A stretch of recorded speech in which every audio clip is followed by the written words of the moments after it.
I think community policing at its very basis sets the tone for how much trust our community has to have in us. If they don't see us as human, and in turn we don't see them as human, we're all lost.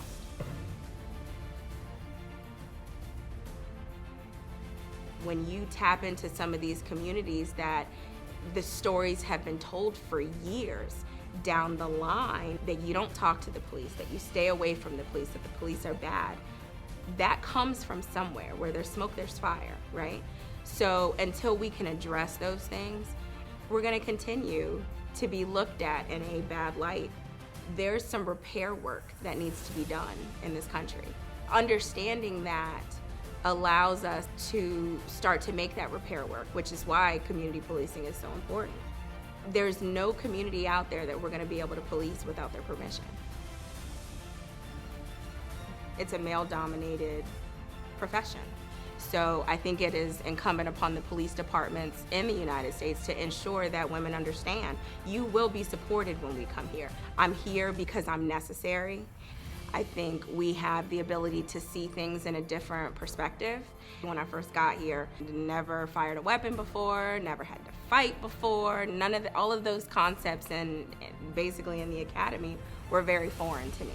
For me, to be strong has nothing to do with physical ability. To be strong means that you can stop and assess.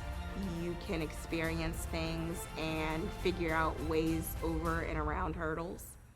You don't let anything stop you. That's strength to me. I don't have to yell at you to get you to do what I need you to do. There is such an easier way to get things accomplished. Most of the women that I know don't have the need to do that.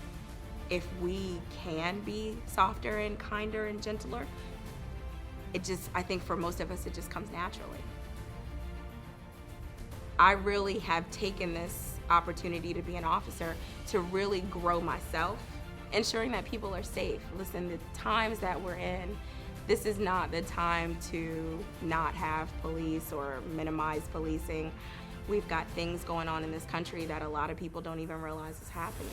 And there always has to be somebody that's there and available and ready to defend our citizens if something happens to them.